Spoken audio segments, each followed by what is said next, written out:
non entra la prima sono dolori. La presenza agonistica di Sara e Rari. C'è l'italiano storico questo incontro. Match point Nadal. Inizia la match. Federer. Hello everyone, this is Giulio Gasparin, and as usual I've been joined by Ros Satar, Barbiani and René Denfeld for our podcast that wants to be a bit of a recap of what has happened since the US Open and a preview of what's left of the seasons, including this week's Fed Cup final with the women and men's finals in London and Davis Cup following. Well, as you could probably notice, we've got around the idea of creating a proper series of contents, and we thought that after a couple of attempts we've had, and they've been, I wouldn't say successful, but they've been good enough, we could create a proper name, and even though I wouldn't say it's really proper, but yeah, new name, new logo. I apologize immediately. As you can see, the one you have on screen is my own drawing and my own colors, and this is not going to be the one you will see, but yeah, the one I commissioned the work is running a little bit late because I've been late producing the first idea, so you will see it next time, and yeah, you can make fun of my drawing, it's no problem. But yeah, I mean, what to say about the name? Well, we were thinking about something that would convey the idea of us being international.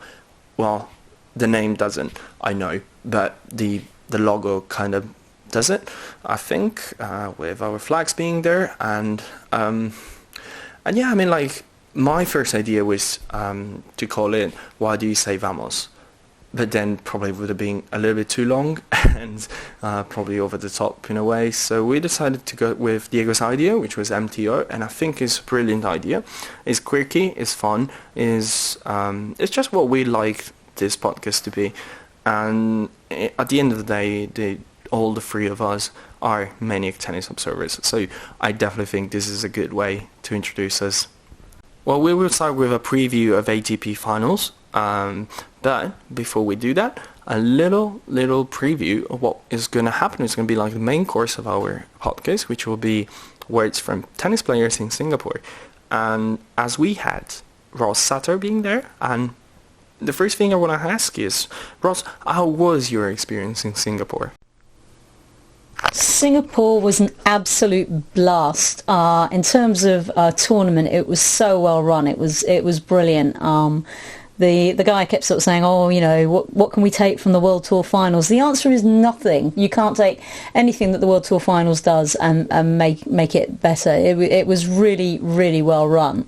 But I think they'd learnt some lessons from last year. And from my point of view, my jet lag got nailed thanks to Sharapova and Radwanska going at it hammer and tongs for like ever, and Halep being very, very officious. I got back to bed for that first day at like 1:30 a.m. and that nailed my jet lag completely. Juicy, isn't it? Well, you will hear everything from Singapore in a little while, but first we start from ATP World Tour Finals. As usual, they're going to be hosted in London, and as London is the place, I once again want to ask Ros, as she is going to be there, and so she's probably the most prepared one to talk about these. The ATP finals, well, I'll be off to the media access and covering the ATP World Tour Finals again for the third time in a row. I think it's probably fair to say that the lineup is quite predictable. I don't think that the only upset that we might have had was whether or not Nadal would manage to scrape enough wins after a bit of a shaky start to come back and qualify, which of course he did. Nishikori has not been particularly impressive this year after his fantastic year, but you know, we'll see what he does. Favourites, God, who can see past Djokovic? You know, he's the man's just a machine at the moment. And of course, from a British perspective, all eyes are going to be on whether Andy Murray goes deep into the tournament and what effect that will have on his Davis Cup chances, which we'll talk about a little later. But honestly, I can see this ending up as a Djokovic Federer or even Wawrinka final. He's sort of coming into a bit of form as well now, so it'll be interesting, I think, but interesting but predictable. I don't know at the moment who can prevent Djokovic to claim his 5th crown at the ATP World Tour Finals.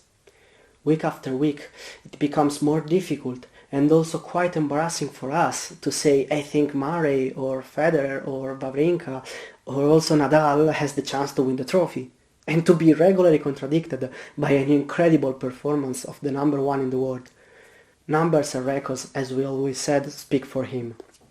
14 finals out of 15 tournaments played this year, with the only loss before the last match coming on the first tournament of the year in Doha against a tricky player as Ivo Karlovic is. We can discuss about the other ones who will play the final, which is a bit complicated because it depends on the draw. Federer, losing against Isner in Bercy, is forced to be the number 3 in the draw. So there is a chance to see the Swiss man in the same group as the Serbian, but also with the Rafa Nadal.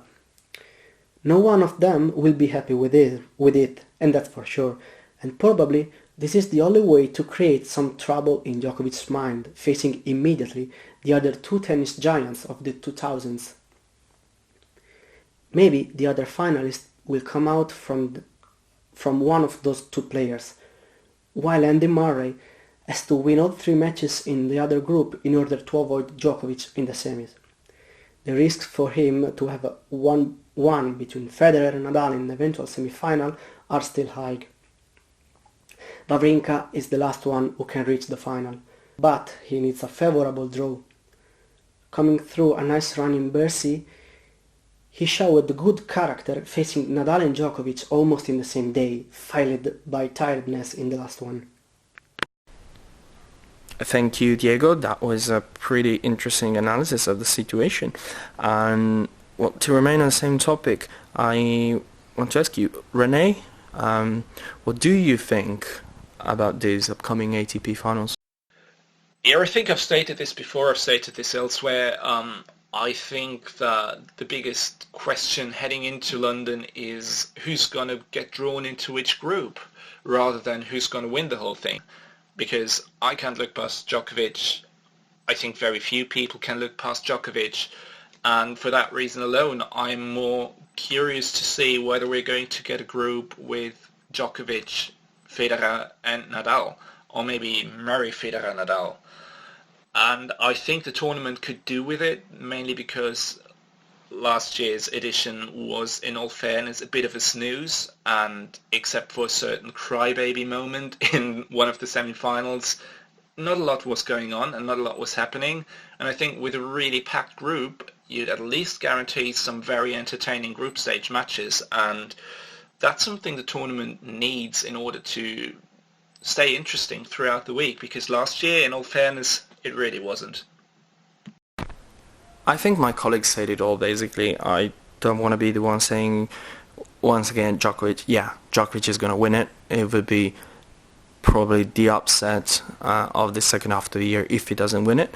If the ATP finals are about to crack on, we have had not even one, we've got 2 WTA finals, and it's been like this for quite a few years now, but this year more than ever, the idea of having like a second WTA finals divided the opinion of people, mostly because it feels a bit like of afterthought, to be honest. And well, in my own opinion, there were way too many points being awarded at the WTA Elite Trophy in Shuai.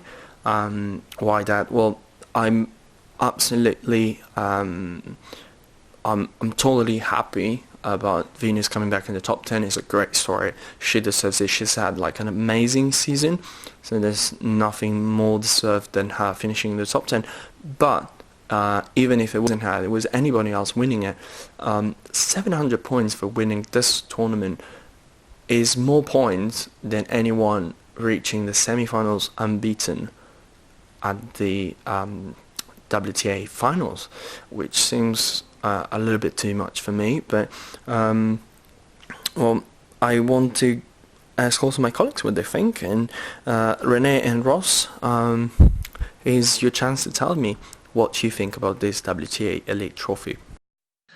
Now, I do think it's great that Venus won Zhuhai. I think it's great that she's back in the top 10, possibly seeded top 8 in Australia. But I'm going to jump right in with a piece that Alex McPherson wrote for the Tennis Island this week called The Zhuhais and Lows of the WTA Elite Trophy, which I find a genius title to begin with. And I largely agree with what you wrote in terms of that it would make much more sense to have a proper big event for the WTA breakout players and WTA rising stars instead of the pretty uninspiring exhibition that is going on in Singapore. And it would feel much better. I'd feel much better about this tournament because that way the tournament would stand on its own two legs. It would have a semblance of meaning as opposed to just being an afterthought or an aftermath of Singapore, which is what it is right now. The problem that I think a lot of people have with the WTA Elite Trophy is that really, to call it the elite is a little bit of a misnomer. The elite should be the top 8. That's a no-brainer. I think calling it the elite was a bit stupid. And at least the Tournament of Champions made sense. The Tournament of Champions were if you'd won, I think it was one or two or more international titles, and you hadn't qualified already for the WTA finals. That made sense. It was understandable. It was almost on a par with the Challenger, the Challenger finals. It made sense. This just doesn't make sense because you had Venus on alternate duty in Singapore, doing media, doing clinics, training up until the end of the round robins, and then off she went to Zhuhai. So I just don't understand it. But great for her. She ended up in the top 10, so that's fantastic. But it's just bizarre. As you named Singapore, I think it's about time where we've moved to the main topic of this podcast, which is, all of it you don't know, of course, but the whole idea of this podcast was to collect words from the players in Singapore, and then we added all the other things as well. But so what will now follow, you will hear words from players in Singapore. And first of all, I just want to say a couple of words. I think it was been like a great WTA finals. The quality was good. It was great fun. It was uncertain until the very end, which is what you want to have. There's nothing worse than having a very boring event where you exactly know always what's going to happen. That rubbers at the end. That didn't happen. And I think it was a great show, and once again WTA comes out, I think, stronger. Some people may not say that because Radwanska is often seen, she hasn't won a slam, she's never won a slam, and now she wins the WTA finals. I think it was anyway a great show. She played unbelievable tennis to make it happen, so all credits to her. And I think it's just what's good about these is that we see that what's going to happen in the next year we don't really know, and that's the uncertainty we like. We like to have unpredictable results and have a great show of tennis with different skills and different ways of playing tennis, and I think it was overall very enjoyable finals. Talking about Radwanska, what to say, she's won it, and it's been controversial because she lost 2 matches, which some people say is not the case in tennis. If you win, you never lose, but that's what happened with round robin stages. And I leave the comment on Radwanska to Ros, as she was in Singapore, so she can give us a bit more insight. In terms of the WTA finals and the situation that we ended up in, where the 2 favourites got knocked out in the semi-finals, and you had people that had had 2 losses in the round robins. At the end of the day, that's the format. That's the whole point of the format, and this format is nothing new. It's across all of the season-ending finals type things ever. So I don't understand why people are getting their knickers in a knot. You can only play who's on the other side of the net. It's not your fault if you beat the favourite who's won 3 matches in a row and they happen to lose on the semi-final. I mean, you can't be vilified for that. And it's not like Agnieszka Radwanska played badly. Her first round robin with Maria Sharapova was amazing. It was incredibly high quality. It was a fantastic match, and she was unlucky to lose. But for her, she didn't know if she was going to be in.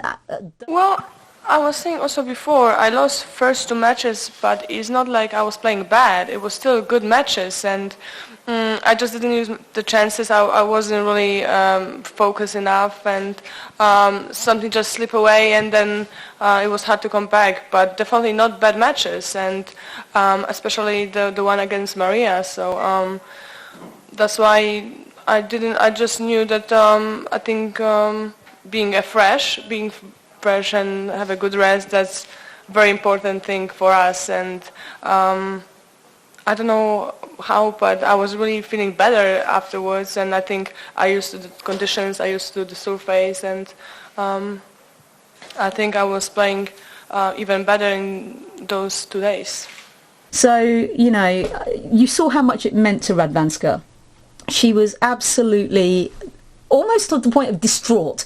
She was, for a lot of the pictures, she actually looked like she was holding the trophy for somebody else, and she didn't quite believe that it was there. It took her about halfway through her press conference before she actually smiled and realised that she had won probably the biggest title of her career. Well, definitely different tournament than any others, but I think maybe because I didn't really expect it at all. First of all, to be here. Secondly, that I went to the semis, maybe with a little bit of luck as well, and then playing this unbelievable semi-final match against Garbine, and then the final and winning the trophy. So that's something that I didn't even imagine. So maybe that's why, yeah. And what about the other finalists? Kvitova looked more than ever a bit hot and cold. We know she struggled with mono. She's had health issues, but I straight away gave the chance to talk about it to Diego. And Diego, what do you think about Kvitova's WTA finals? Well, in my opinion, Petra Kvitova played amazingly at the WTA finals.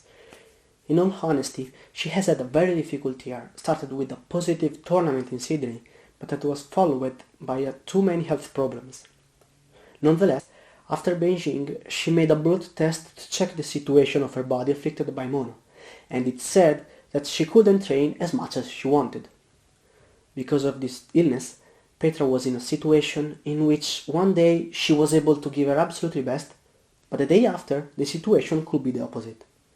As a proof, she looked listless against Kerber, quite good against Shafajova, and then suffered again against Muguruza. But in that match she showed a great fighting spirit, the same that helped her in the semi-final, her best performance of the tournament, and then also in the final. About that match, most people will remember just the 53 unforced errors, but don't forget about how she lifted the game from 2-6, 1-3 down to Radwanska. With a little less power and taking a fraction of a second more to hit her shots, she was changing the result of the match. Unfortunately, after a couple of games in the third, she started to force every shot again due to an issue on her right thigh. Anyway, looking at her quotes after the semi-final, she seemed pretty happy about how she could go through the last couple of matches. It's very weird, I have to say. Yesterday I was talking about my season, and it's still not over yet. So, but I'm happy for that, for sure. I mean, I couldn't really believe that I'm going to play semi-final. Now I'm in the final, which is very interesting. And I'm not looking forward. I mean, I think that Aga is kind of in the same situation. So. I personally thought that a match against Sharapova in the semi-final was probably the best from Kvitova in the whole week. And you wouldn't expect it, because Sharapova was in a terrific form. Nobody saw that coming in. She had to retire in Wuhan. Many people were questioning if she was playing at all, and she showed up in great form. René, do you agree with me on that?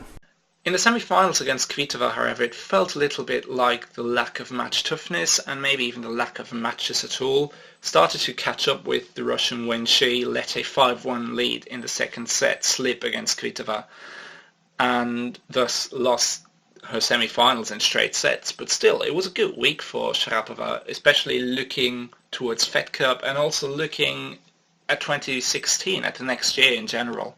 I didn't have many expectations coming into this week, so of course it's always tough to sit after a match and say you're happy when especially after you lose it. But I think it would be quite unprofessional of me to not take a lot of positives out of this week. I think there's a lot to look forward to in the off season and next year.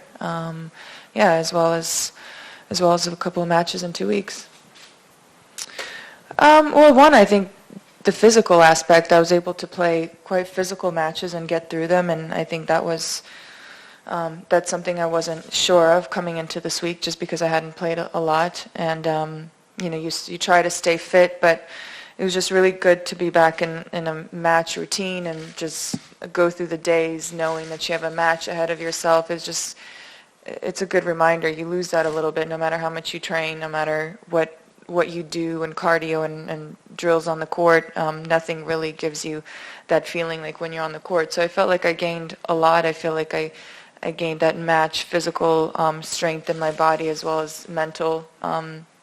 Those little things that are just tough to explain, but you really feel them when you go out on the court and compete. For Maria Sharapova, Singapore might have felt a little bit like a déjà vu from 8 years ago. In 2007, the Russian headed to the WTA finals in Madrid without having won a match in 2 months, but still came out with a really good week. This year was even more extreme though because the Russian hadn't been able to complete a match since Wimbledon, and when she returned to the action in Wuhan, she was forced to retire in her first round match against Barbora Strycova. Yeah, it was definitely quite disappointing to give myself a bit of false hope in Wuhan because I felt like I was feeling quite healthy coming into the tournament. Not many matches, obviously, but I felt like I had great practice for a few weeks. Came into my first round, and guess you just never know when things come up in your body, and it's tough to realize it when you feel like you're in the middle of nowhere. I went to Europe. I got treatment there. Had a case of inflammation, and and then got back to work, started feeling better, and I'm feeling good. So, I mean, it's the best I can do going into this event is taking care of that injury and working through it, and then practicing as much as I've been able to. So. Sharapova was one of the few, or maybe even the only player heading into Singapore well rested and really eager to get things underway, and so she did in the group stages when she won all 3 of her matches. Particularly the second set against Pennetta was impressive, where her serving was far above some of the standard that we've seen from her throughout the year. Yeah, well, compared to other years, it feels a little bit different just because I haven't been competing since Wimbledon, so I actually don't feel like it's the last tournament for me because I missed many tournaments, and that's one of the reasons I'm participating in Fed Cup final this year. Usually I'm already thinking of the Monday of where I'll be traveling on holiday, and now I don't. I'm already ready to start the off season. So it's just a different way of thinking for me now than it's been in the last few years where I've had the full season. A similar fate was for Garbiñe Muguruza. She looked probably the best in the round-robin stages. She's been terrific there, played great tennis, won all the 3 matches, came out on top of the group despite being first time playing it in singles, but she handled the pressure very well. And but then she played well, I think, in the semis, but Radwanska played better and brought them points, and that's what happens sometimes. Well, Diego, do you think that was the case? Garbiñe Muguruza was one of the rookies of the tournament with Lucia Shafajova and Flavia Pennetta. The Spaniard showed an incredible form in October, seizing a place in Singapore after the final in Wuhan and the victory in Beijing over Timea Baczynski, which also gave her the most important title of her young career. She seemed more focused match after match, and working with their new coach Sam Sumik was probably the key, because even if there were some problems with Bouchard, he is still one of the most well appreciated on tour. In Singapore, she talked about that situation with the Beijing tournament that gave her 4 days to recover after Wuhan and the injury that suffered at the end of the semi against Kerber, which forced her to retire the day after. Well, it has been great because normally when you finish a tournament, you don't have that much time, to, especially if you win, to to celebrate or to kind of feel like you have time to see all what is happening, because normally you're like going to a next tournament. So it has been really good. I needed, of course, to rest a couple of days, like 4 or 5 days, and to start preparing the last tournament of the year. And it's great how I finished in Beijing, and well, for sure, really motivated to come here and keep playing like that, and then hopefully I can achieve something good also. I think it's also important to underline what kind of year she had. First Grand Slam final in Wimbledon, first WTA Premier Mandatory title in Beijing, first time in top 10, and then top 5, and then top 3.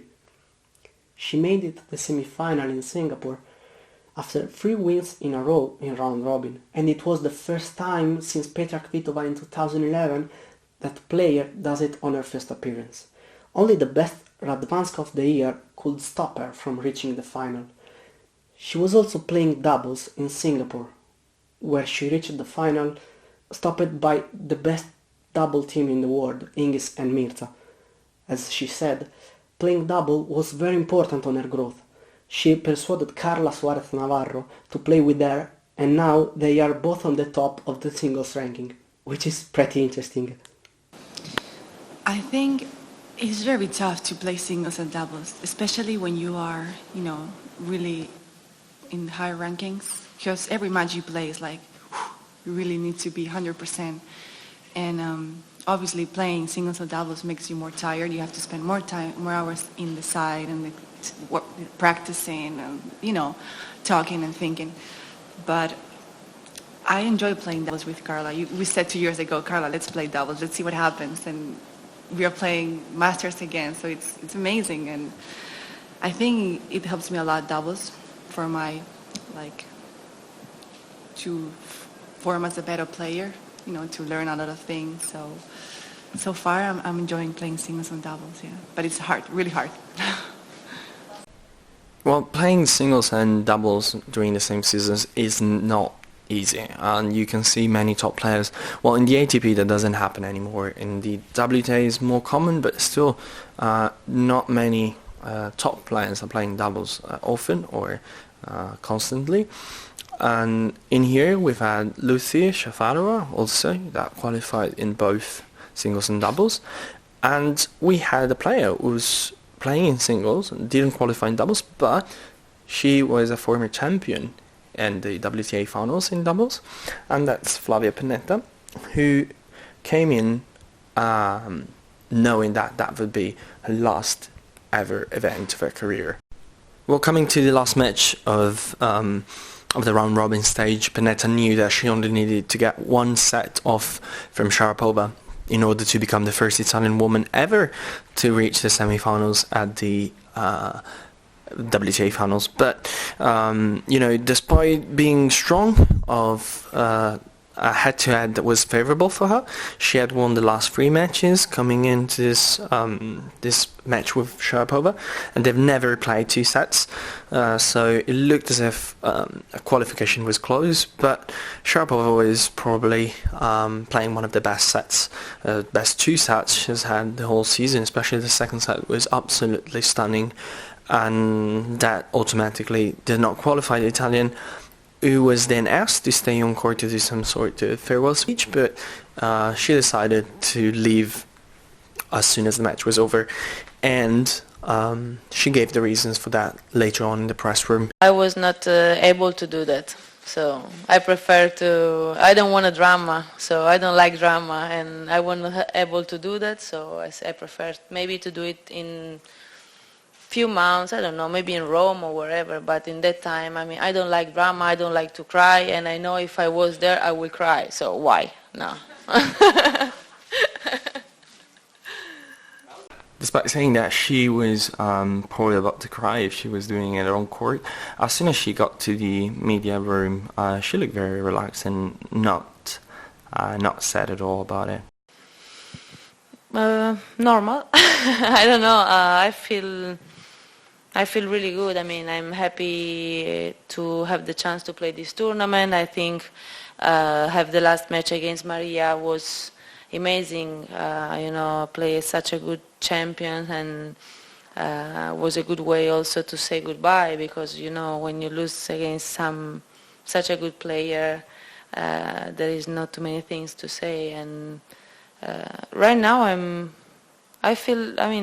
it's look like it's not my last match. I feel normal completely. I don't know why. Maybe in a few days I will feel more the difference, but right now it's so far so good. I think it was a really good game. She played unbelievable. I didn't remember see Maria playing so good and serving so good the second set was perfect for her, and doing everything, drop shot, volley, serve, everything was working good for her, so I think it was a good day for her, and it was a good day for me also, because I think I play a good tennis also. Of course, as about to call it a career, people were asking her what she would be missing about the life on tour after so many years as part of it. I think I will miss, the player in the way, it's like a family. We know each other since a long time. Doesn't matter if you talk or be friend with someone more or less, but the thing is, like, every week you see the same face, you see the same person, and it's going to be different to don't see them anymore in the same way. Of course I will see them because I will going around a little bit, but it's not going to be really the same thing. But I cannot tell you what I'm going to miss more than that. I think also I will miss the competition, for sure. When you go in the court, in the central court, it's something special, and I don't think I will have it anymore. But in the other way, I'm really happy to start a new part of life and new things. As we said in the previous podcast, and probably you've heard and read many places, Pennetta's had this kind of career that has always been going uphill, despite long stops because of injuries, a very bad breakup, on the verge of an engagement, and typhus. She's had every sort of problem in her career, and in a way it looks as if it finished just like a movie, and that could also be an inspiration to younger generations, because it shows that you don't have to be world number one and win slams when you're 20, 22, or you're done. She proved it that you can be stronger than age, you can be stronger than fate in a way, because injuries and such. And she says she probably agrees with that view on her career. I think it's good it's a good way to see the career of a player. Of course it's much better if you have everything quickly and when you are younger. But in the other point, it's I think it's also a good way to see, like, it doesn't matter how many times you fell down, you can always be back. So this is a good thing for the young player, when you win, when everything is so easy, the life it's great. But then sometimes, you go down and you have to start again. many players, especially good players, decide to come back on tour after quite a while because they want to coach.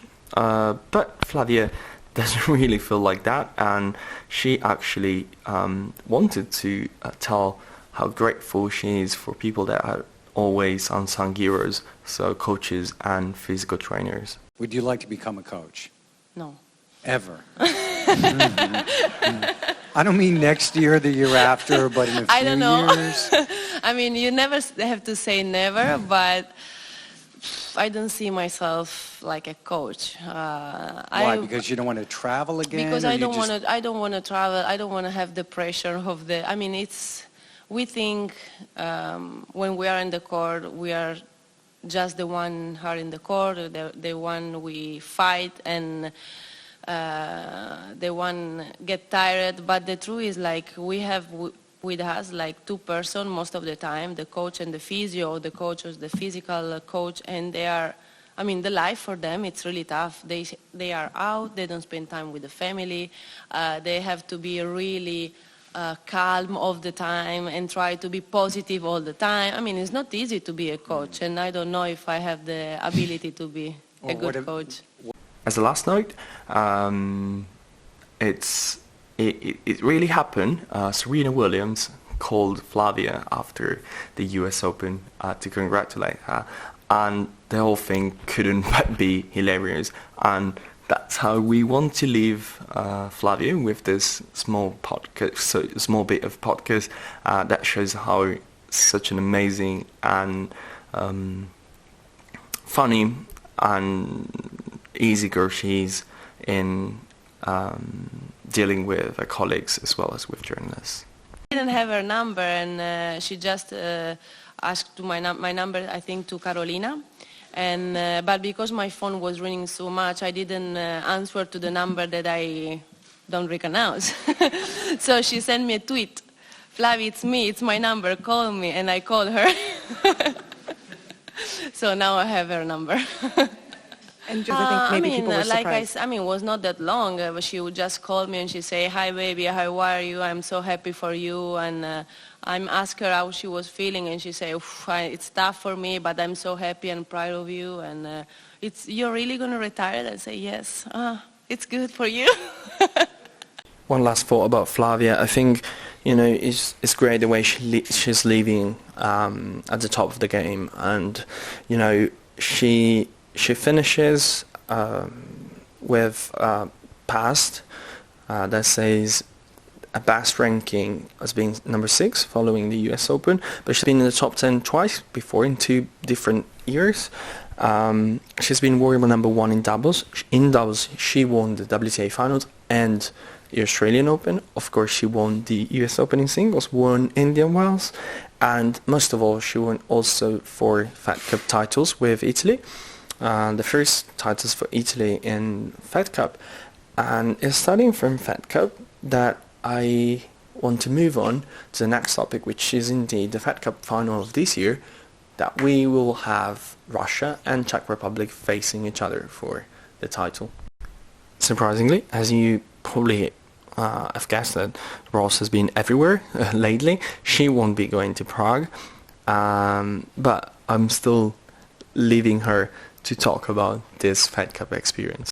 The interesting thing about Petra all throughout the whole of this was the way that she compartmentalizes Fed Cup versus the WTA finals.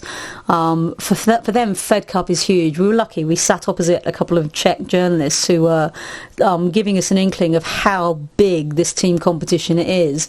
And I think they're just going to be a little too solid. I mean, Maria was in great form coming into Singapore. She really, really was. She was well rested. She'd obviously worked very hard on her fitness in between recovery, and just ran out of steam, I think, in the semi-finals.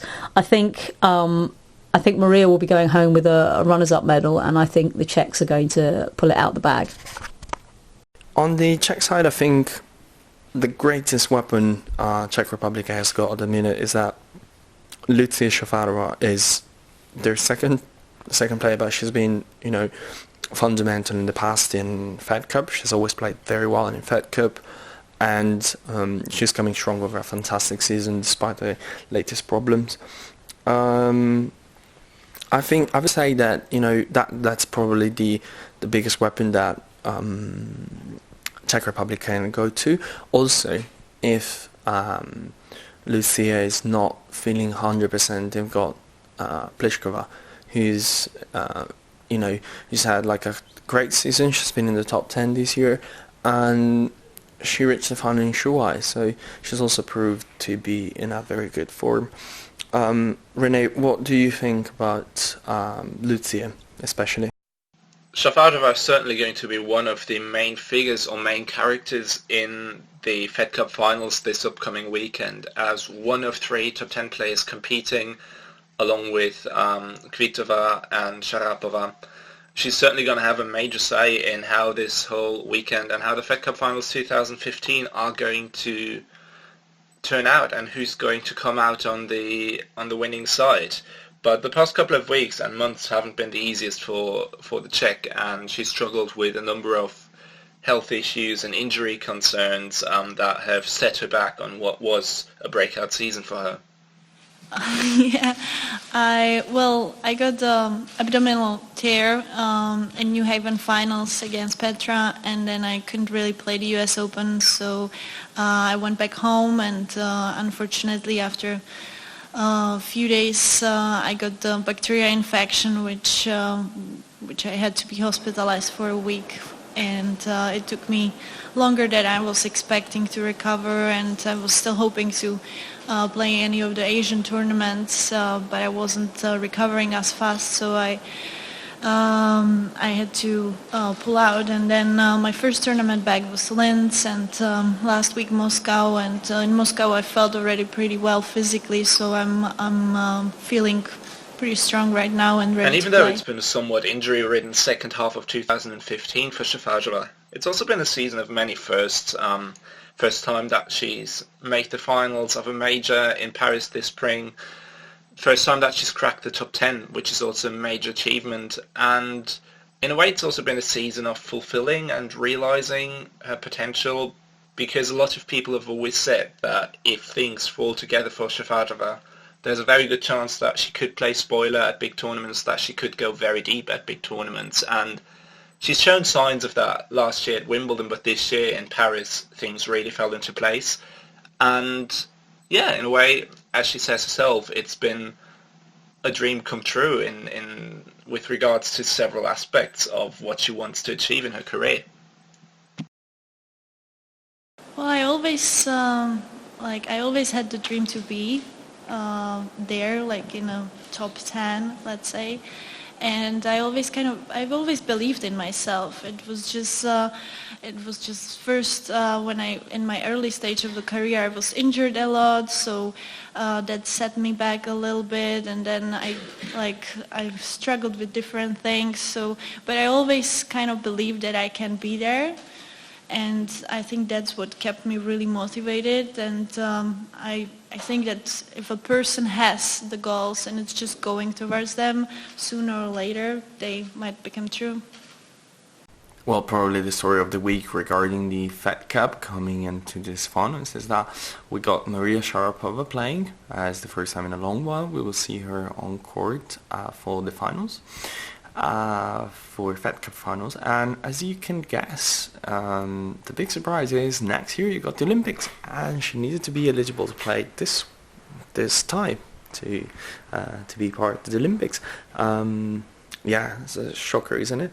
But jokes aside, she sounded very, very intrigued and motivated to be part of the team, to enter the team of Russia. This has been a very close team.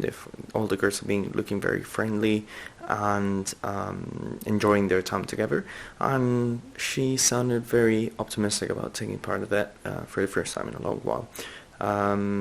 Moreover, she lost to Kvitova last week in Singapore, so she's definitely eager to get a personal revenge, not only for the team to get the title. Yeah, I am, but it's something I've never been a part of before, so I don't really know what to expect. I was I was really proud of how the team came through Germany, because I know that they certainly were the underdogs coming into that match, and I felt like last minute I couldn't play.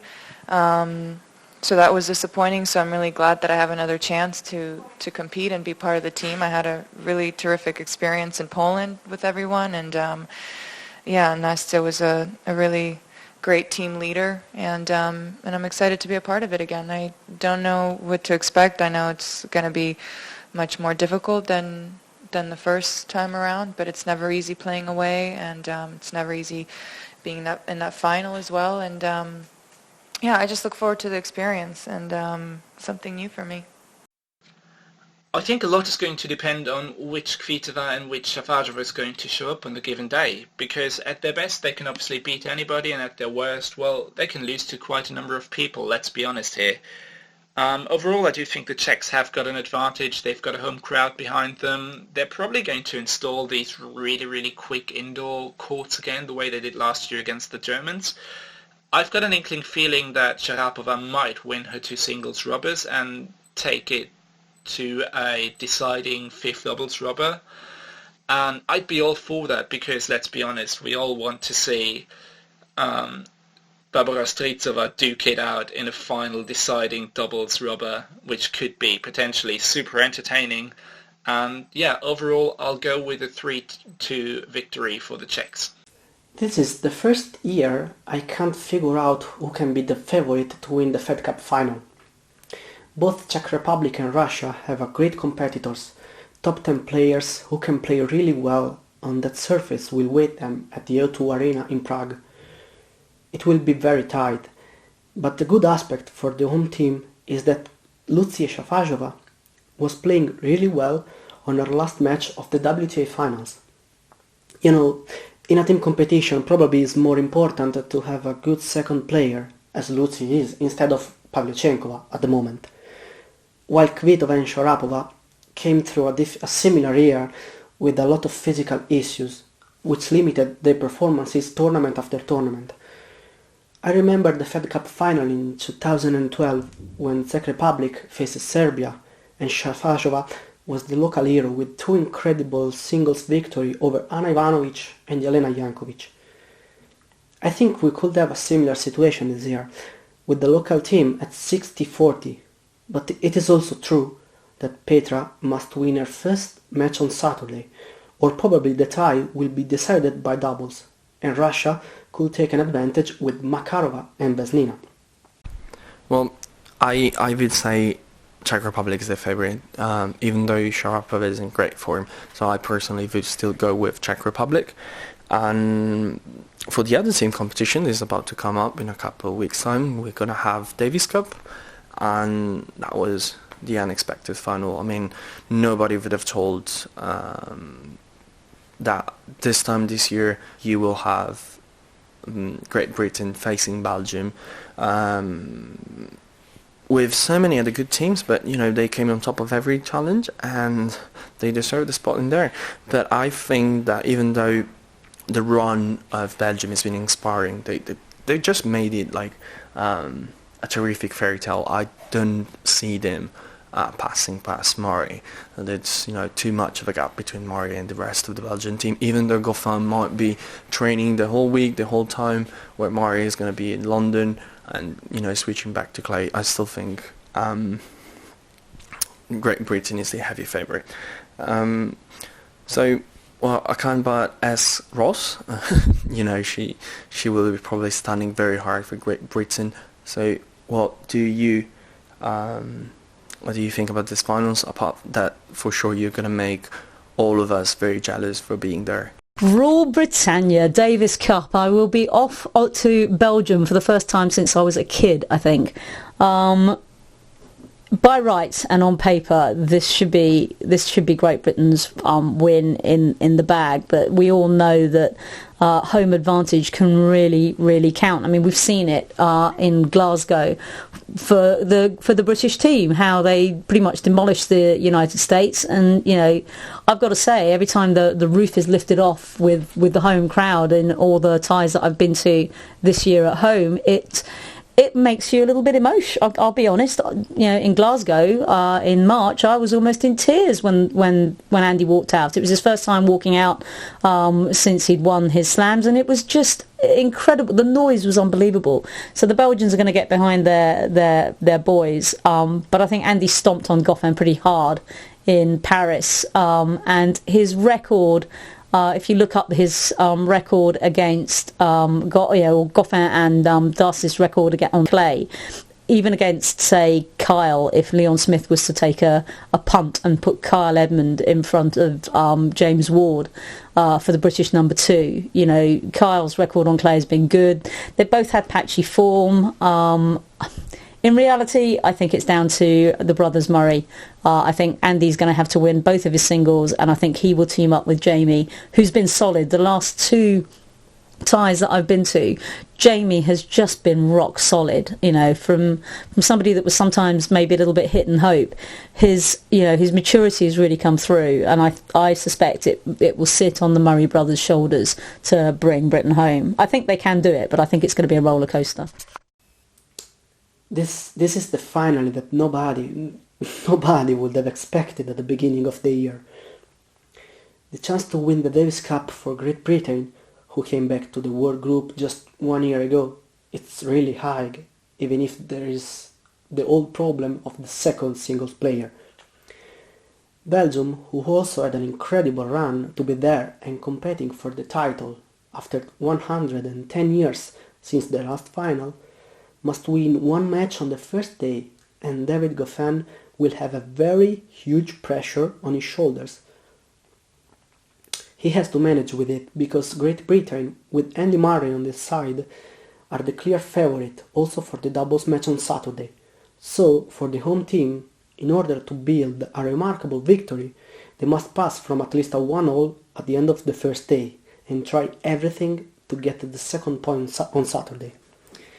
In that situation, Steve Darcis will probably go on court for the second decisive rubber after that one he won in September against Argentina, but this time he will play to conquer the Davis Cup trophy. You see, it's quite difficult for them. Probably giving a percentage, I would say 80% Great Britain and 20% for Belgium. I'm going to cut it really short here because I've got an annoying cold and my voice is slowly starting to fade away. So I'm picking Great Britain to win Davis Cup at the end of this month in Ghent over Belgium, mainly because if the match between Murray and Goffin was any indicator, the one in Paris the other week, then I think there's a good chance that Murray is going to play all 3 rubbers he's able to play and take it home, not necessarily single-handedly, but play a huge role in all of this, the way that he has so far. And even though Belgium's got a lot of time to prepare on the clay, I'm not sure. I don't think that's going to make enough of a difference or provide enough of an advantage for them to pull off the upset. Well, I think that's the first time we reached such a long podcast. I really hope nobody got bored. I hope you enjoyed it, and most of all, I hope you subscribe to this YouTube channel to follow more podcasts coming up next year.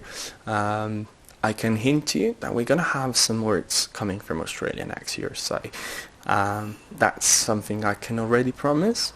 Well, we will see. First of all, I just want you to enjoy the last bits of tennis of this year, and see you soon on this YouTube channel.